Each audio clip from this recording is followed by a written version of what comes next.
Bienvenue dans le Financier, votre rendez-vous économique quotidien sur Africa 24. Voici les titres. La culture de l'huile de palme en question en Afrique. Si le potentiel du continent est important, il ne fait pas encore partie des principaux producteurs mondiaux.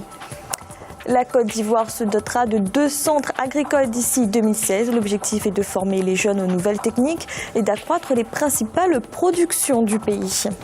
Et en fin d'édition, nous ferons le point sur les marchés boursiers du continent.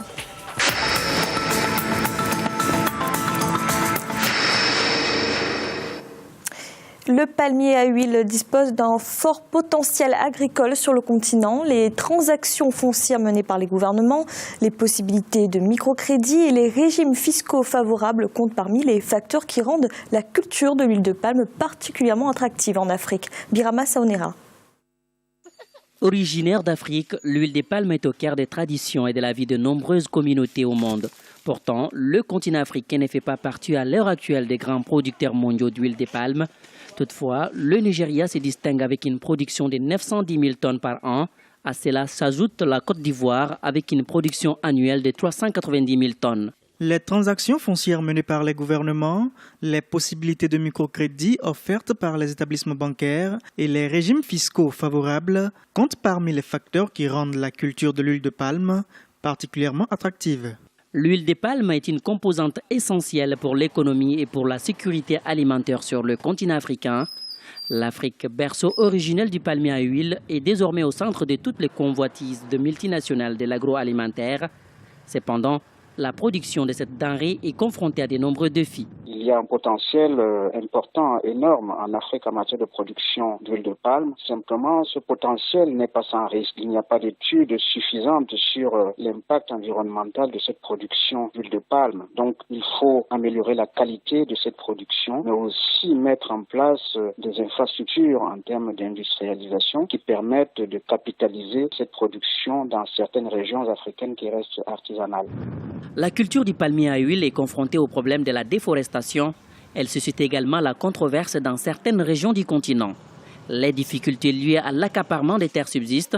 Aujourd'hui, la valorisation en Afrique de cette denrée alimentaire s'impose. En juillet 2013, se tenait à Abidjan en Côte d'Ivoire le premier congrès africain de l'huile de palme. Selon les participants à ce congrès, la production d'huile de palme en Afrique pourrait atteindre 600 000 tonnes d'ici 2020. Les investissements dans le secteur du bâtiment et des travaux publics en Afrique ont atteint 325 milliards de dollars en 2014, ce qui représente une hausse de 46% par rapport à 2013. Le nombre de projets d'infrastructures lancés durant l'année écoulée s'établit à 257 projets, les transports représentant 40% de ces projets. En Côte d'Ivoire, le gouvernement va créer 2 centres de formation agricole d'ici 2016. Des infrastructures qui permettront de former les jeunes aux nouvelles techniques du secteur, mais aussi d'accroître les principales productions du pays, à savoir le cacao, l'anacarde et le coton. Idelette Mirabel-Bissou. En Côte d'Ivoire, les autorités envisagent de mettre sur pied d'ici 2016 2 centres de formation agricole. L'objectif est de moderniser les techniques culturelles dans le pays. La construction de ces infrastructures agricoles va démarrer en 2015. L'un de ces centres sera construit à San Pedro et l'autre à Korogo. Ce sont des projets qui sont réalisés dans le cadre du programme national d'investissement agricole pour améliorer la productivité. La mission de ces centres sera de moderniser nos pratiques agricoles.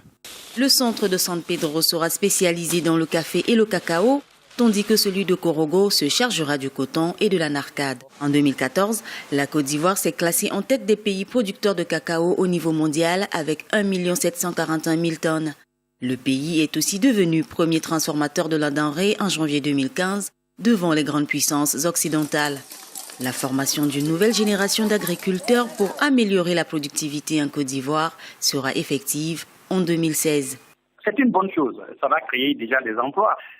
Parce que le premier pourvoyeur d'emploi en Côte d'Ivoire devrait être tout ce qu'on appelle les métiers de la terre. Nous n'avons pas de ce qu'on appelle la relève agricole, la relève paysanne. On n'a pas formé des jeunes déscolarisés à reprendre les plantations après leurs parents. La formation d'une main-d'œuvre qualifiée en matière de techniques agricoles avancées va contribuer à augmenter la dynamique de la production dans les filières cacao et anacarde en Côte d'Ivoire. Le Ghana prévoit d'interdire les exportations de karité et des sociétés non enregistrées. Ces compagnies devront régulariser leur situation auprès du Conseil ghanéen du cacao sous peine de se voir exclues du circuit de commercialisation. Cette décision intervient dans un contexte où la demande mondiale connaît une forte croissance, notamment venant du secteur de la cosmétique. Dans l'actualité également, la Société financière internationale estime dans son dernier rapport publié le 10 mars que la microfinance est susceptible de favoriser l'accès des 40% de Marocains non bancarisés aux services financiers, et ce seulement en cas d'assouplissement du cadre réglementaire régissant cette activité. La SFI constate que plusieurs réglementations entravent toujours la croissance de la microfinance au Maroc. Écoutez notre éditorialiste Jean-Marie Bitomo. L'importance de la microfinance en Afrique n'est plus à démontrer dans la mesure où on sait que la microfinance permet à la population d'être beaucoup plus à l'aise avec les institutions. Donc la stratégie qui est mise en place par le Maroc est une bonne stratégie dans la mesure où nous savons que le Maroc a déjà une politique stratégique de bancarisation qui est très très poussée dans la mesure où on met en place, si vous voulez, des bureaux dans des coins reculés qui permettent aux Marocains de pouvoir avoir accès à la banque. La microfinance va permettre, étant donné que ce sont des petites unités réduites, j'en ai souvent parlé de ça, le Maroc prend un peu l'exemple du développement de la bancarisation en France à travers quoi? À travers l'instrument qu'est la Poste. Donc le fait que l'État marocain puisse prendre en charge et sous sa responsabilité sur une stratégie volontariste, c'est une très très bonne chose qui pourrait permettre l'implantation des unités bancaires dans des petits villages.